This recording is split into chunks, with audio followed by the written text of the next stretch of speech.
Forma de pluma. Hola queridos amigos, en este día soleado nos encontramos en las Islas Atlánticas, también llamadas Islas Cíes, donde compartiremos con vosotros esta gran experiencia.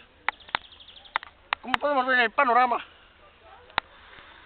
la gaviota común, también denominada pate amarilla, se berroncha contra el rocaje vivo para así avanzarse sobre su presa, estrangularla e engullirla previamente, para conseguir el desarrollo de la especie.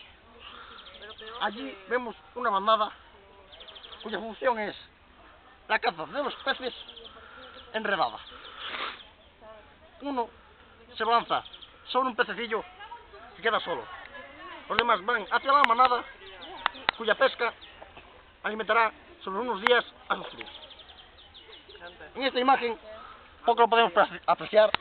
El lagarto rabilargo se esconde tras la maleza para así escapar de sus depredadores, el aguilucho y el águila empleado, cuyos anidamientos se encuentran en este pino común, también denominado pino manso de la isla Atlántica, cuyo fruto nos da las piñas y los piñones que comen las ardillas.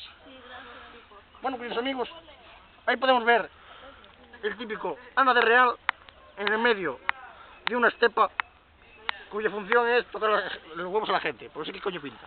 Pero bueno, ahí lo tenemos. Como tú, ¿qué coño pintas aquí? Nada. Esta vegetación típica de estas islas, los juncos entre el agua, cuya función es la de esconder los nidos de distintas especies marinas, cuyos huevos podían ser devorados por los bisones.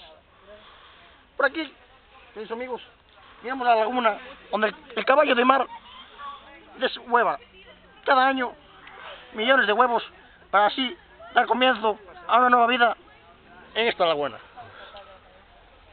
Terminamos, queridos amigos, invitándoles a venir a estas islas, patrimonio de la humanidad y de nuestro corazón. Gracias.